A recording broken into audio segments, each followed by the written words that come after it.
अरे, ये मंदिर का पुजारी भगवान जगन्नाथ के पीछे डंडा लेकर क्यों भाग रहा है?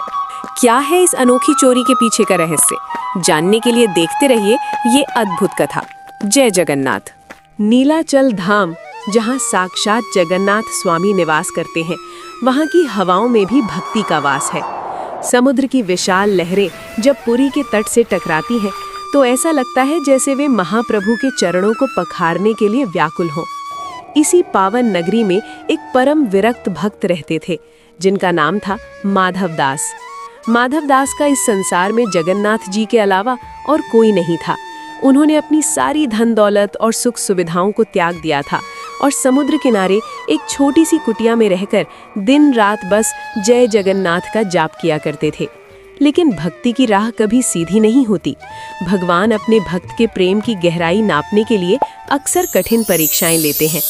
एक समय ऐसा आया जब माधवदास भीषण ज्वर यानी तेज बुखार की चपेट में आ गए। बुखार इतना तेज था कि उनका शरीर तवे की तरह तप रहा था। कमजोरी के कारण वे अपनी जगह से हिलने में भी असमर्थ थे। उनकी कुटिया जो कभी भजनों से गूंजती थी, अब धूल और सन्नाटे से भर गई थी। जिस भक्त ने कभी पूरी दुनिया को त्याग दिया था, आज उसे एक घूंट पानी देने वाला भी कोई नहीं था। पड़ोसियों ने बीमारी के डर से आना छोड़ दिया था और माधवदास प्यास से व्याकुल होकर कराह रहे थे। उनकी कुटिया का दिया बुझ चुका था और चारों ओर अंधेरा था।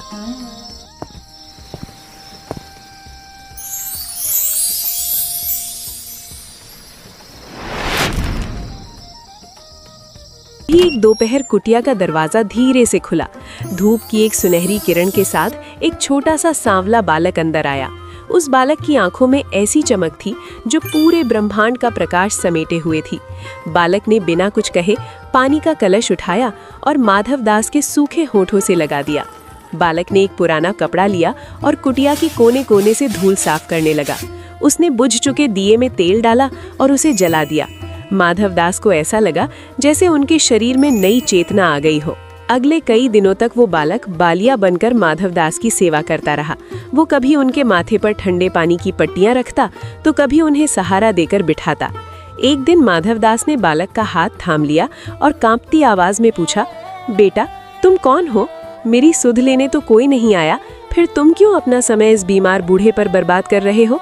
तुम तो इतने सामर्थ्यवान लगते हो, क्या तुम मेरी बीमारी एक पल में ठीक नहीं कर सकते थे?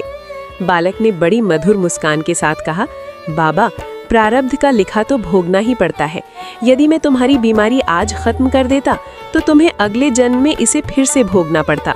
मैं नहीं चाहता कि मेरा भक्त एक बीमारी के लिए दोबारा इस दुखद संसार में जन्म ले। इसलिए मैंने तुम्हारी सेवा करके तुम्हारे कष्टों को बांट लिया। इतना कहते ही वो बालक अदृश्य हो गया। माधवदास समझ गए कि ये और कोई नहीं, स्वयं उनके प्राण प्रिय जगन्नाथ थे।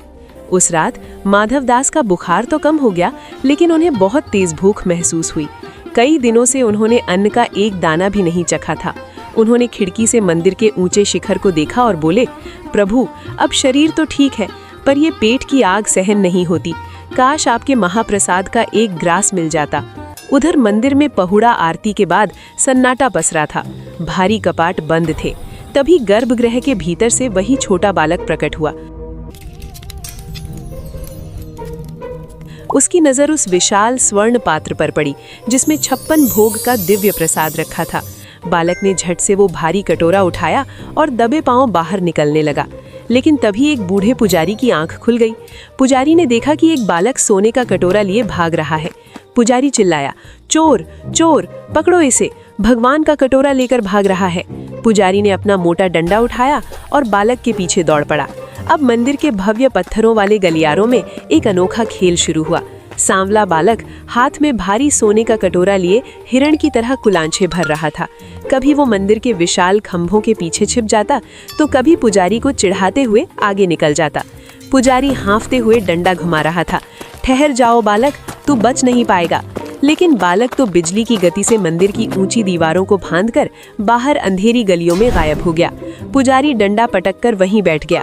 वो समझ ही नहीं पाया कि कोई बच्चा इतनी तेज कैसे भाग सकता है। बालक सीधा माधवदास की कुटिया पहुंचा।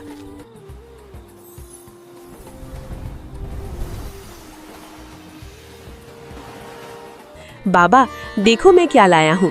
बालक ने बड़े प्यार से माधवदास को वो दिव्य प्रसाद खिलाया। माधवदास भूख में इतने खोए थे कि उन्होंने गौर ही नहीं किया कि वो बर्तन मंदिर का कीमती पात्र है। बालक ने वो बर्तन कुटिया की झाड़ियों के पीछे छिपा दिया और मुस्कुराकर गायब हो गया। अगली सुबह पुरी में हड़कंप मच गया। मंदिर से सोने का कटोरा गायब था। राजा गजपति के सैनिकों ने हर घर की तलाशी लेनी शुरू की। जब वे माधवदास की कुटिया के पास पहुंचे तो उन्हें झाड़ियों में वो चमकता हुआ स्वर्ण पात्र मिल गया। सैनिकों ने माधवदास को चोर मान लिया। उन्हें जंजीरों में जकड़कर भरी बाजार में घसीटा गया। लोग उन पर थूक रहे थे और पत्थर मार रहे थे। राजा के दरबार में माधवदास को पेश किया गया।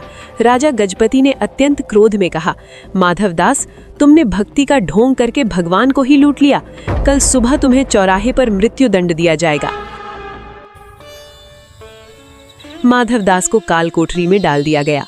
वे वहीं बैठकर रोते रहे और बोले, प्रभु, अगर आपकी यही इच्छा है तो मुझे ये सजा भी स्वीकार है। उधर राजा गजपति अपने महल में सोने गए, लेकिन उनका मन बहुत भारी था। जैसे ही उनकी आंख लगी, उनका कमरा एक दिव्य रोशनी से भर गया। राजा ने देखा कि उनके सामने साक्षात जगन्नाथ जी खड़े हैं, लेकिन वे बहुत क्रोधित थे। स्वप्न में भगवान ने राजा से कहा, राजन, जाग जाओ। जिसे तुम अपराधी समझ रहे हो वो मेरा सबसे अनन्य भक्त है, और जिस कटोरे को तुम चोरी कह रहे हो वो मैंने स्वयं उसे दिया था। हाँ, मैंने चोरी की है। मैं ही वो बालक था जो पुजारी को छका कर भागा था। क्या कोई पिता अपने बच्चे को भूखा देख सकता है? माधव मेरा बेटा है, और यदि उसे एक खरोच भी आई तो तुम्हारा सारा राज्य और तुम्हारा अहंकार भस्म हो जाएगा। जाओ और अभी उससे माफी मांगो। राजा की नींद एक झटके में खुल गई। वे पसीने से नहाए हुए थे और कांप रहे थे। उन्हें अपनी बड़ी भूल का एहसास हुआ। आधी रात का समय था, लेकिन राजा नंगे पैर साधारण वस्त्रों में दौड़ते हुए कारागार पहुंचे। पहरेदार चकित रह गए जब उन्होंने देखा कि पुरी के महाराज एक कैदी के पैरों में गिरकर रो रहे हैं। राजा ने खुद अपने हाथों से माधवदास की बेड़ियां खोली और उनके चरणों की धूल अपने माथे पर लगाई।